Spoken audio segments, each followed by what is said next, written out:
Parliamentary service in Australia provides professional support, advice and facilitates to the Parliament, its members and committees. It consists of several departments that assist in the functioning of the Parliament and ensure effective governance. Parliamentary Services Act 1999.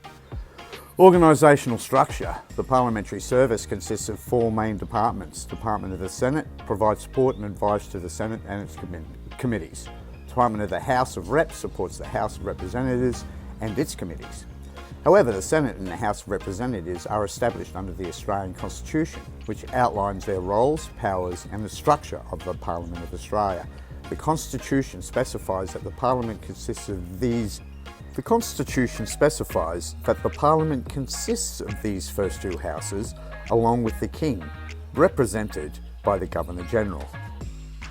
Permission under the Parliamentary Service Act 1999. The Parliamentary Service Act 1999 establishes the framework for the operation of the Parliamentary Service, which includes provisions for the government entities that may also require an ABN for their businesses.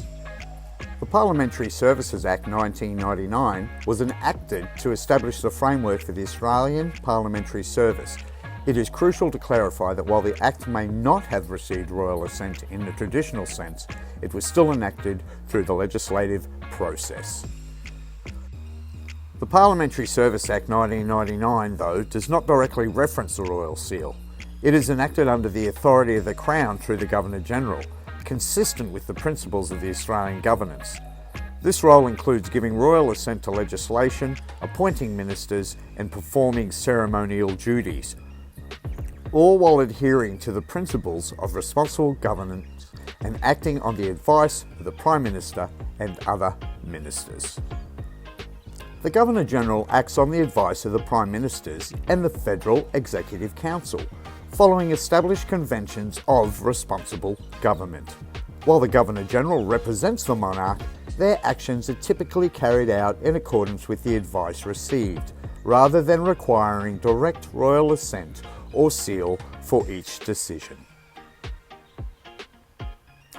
If an act has not received royal assent, it is not legally valid in Australia, regardless of the legislative process it underwent. Therefore, it cannot be enforced as law without royal assent. An act is not legally valid in Australia, regardless of the legislative process it underwent.